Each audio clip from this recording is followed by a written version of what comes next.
Fala pessoal, bora para mais uma videoaula? E o nosso bate-papo hoje, ele continua sobre ponteiros, beleza? Mas agora nós vamos aprofundar um pouquinho e vamos falar sobre a tal indireção múltipla, ou ponteiros de ponteiros. Variáveis que apontam para variáveis que apontam. Isso é muito legal e é muito simples. Quer ver? Olha só. Primeiro, pessoal, vamos dar uma olhada nisso aqui, certo? A gente tem ali o nosso código, mas já já a gente vai passar lá nele. Olha só, imagina que a gente tem aqui esse esquema de memória, certinho? Então, como sempre, essa aí é a nossa memória principal, beleza? Nossa memória principal está dividida em endereços. Esses endereços aí eu coloquei pulando de 4 em 4, porque nós vamos trabalhar com tipos inteiros, tranquilo?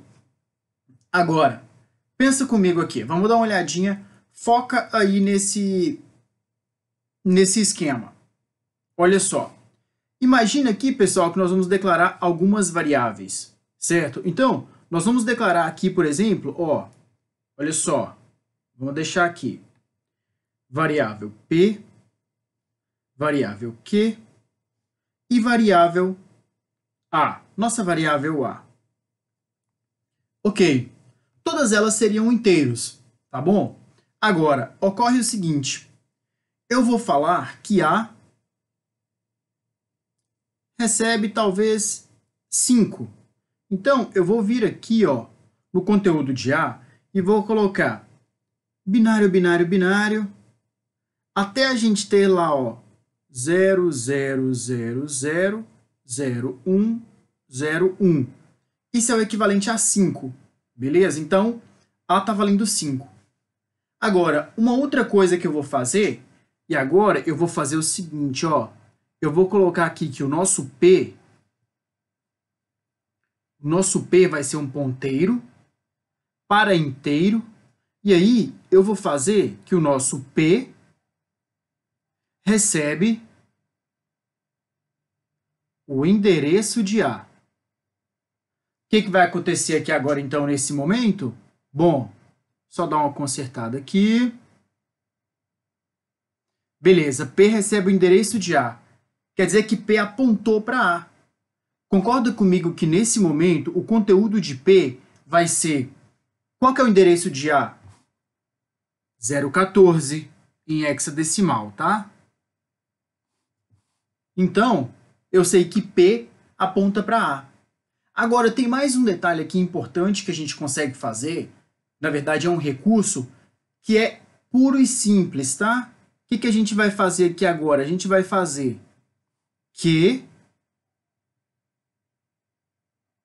aponta para P. Só que eu sei que P já aponta para A, beleza? Então, o Romerson, o nosso Q, então, ele é um ponteiro? Sim, o nosso Q ele é um ponteiro. Porque eu estou fazendo o Q apontar para P. Mas o P já aponta para A. Ah, então o nosso Q, ele é um ponteiro de um ponteiro? Exatamente. Ele aponta para P, o endereço de P é 004, o conteúdo de Q, então, vai ser 004. E aí, olha o nosso esquema completo. Olha aqui, ó. Olha que bacana. A tem um valor absoluto, tem um valor que é um inteiro, botei 5 aí no A, certo? Depois eu fiz P, que era o nosso ponteiro, apontar para A. Então, P recebeu o endereço de A. Depois eu fiz Q, apontar para P. E aí, Q recebeu o endereço de P. Então, o que a gente tem aí no final? P aponta para A e Q aponta para P. Beleza? Isso dá suporte para muita coisa nos sistemas operacionais, certo?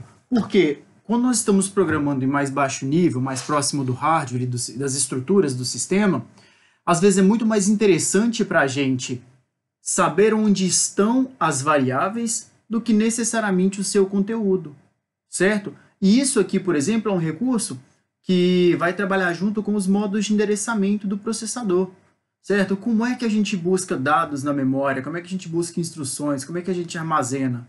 Vai ser um pulo, 2 pulos, certo? Então, é nesse contexto que nós podemos imaginar essa aplicação do ponteiro de ponteiro. E aí, eu vou trazer aqui para vocês, então, vou expandir o nosso código, certo?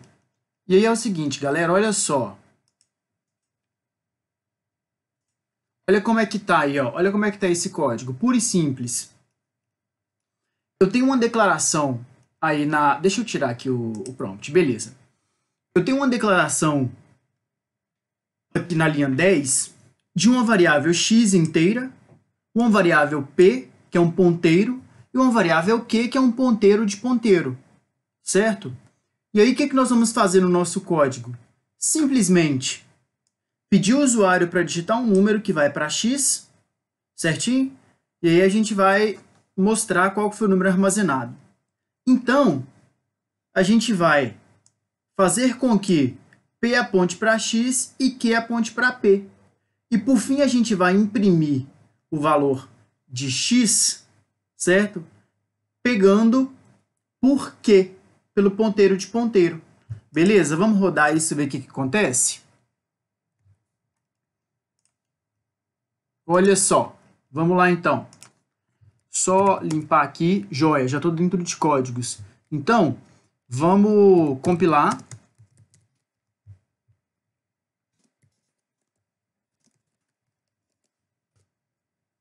Joia. E agora é só rodar.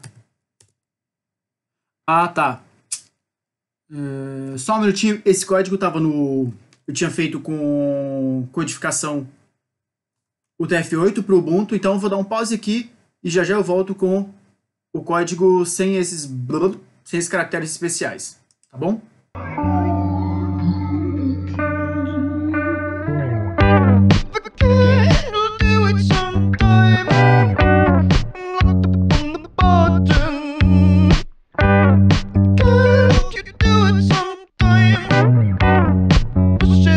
Bom, galera, de volta aqui, tá? A única coisa que eu fiz foi recriar o arquivo com outro sistema de codificação.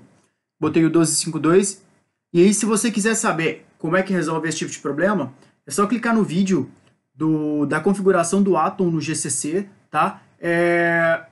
Tá nessa playlist mesmo, eu vou deixar o link aqui e você pode conferir lá. Então, vamos lá.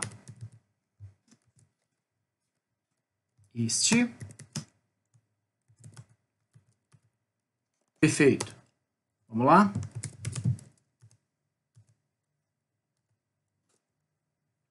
Digite o número 5. Valor armazenado, x igual a 5. Por enquanto está em 5. Ótimo. Agora nós vamos fazer os dois apontamentos e reimprimir o 5, só que a partir do ponteiro, que é o Q. E pronto. E assim foi feito. Bom, então, pessoal, o que vocês vão lembrar daqui? Não mudou teoria nenhuma, tá? Só acrescentou o que você já sabia sobre o que agora você sabe. Ou seja, o que você já sabe sobre ponteiro continua valendo, é só colocar essa mesma regra sobre uma variável do tipo ponteiro. Então pronto, você agora consegue dar 2 pulos lá nos endereços para poder buscar um conteúdo. Você consegue acessar essa variável não só por um ponteiro mais, mas agora como se fosse por 2 ponteiros, certo? Então você dá 2 saltos para acessar o conteúdo de uma variável. Beleza? Isso aí interfere em como nós armazenamos, buscamos e entregamos dados para a memória.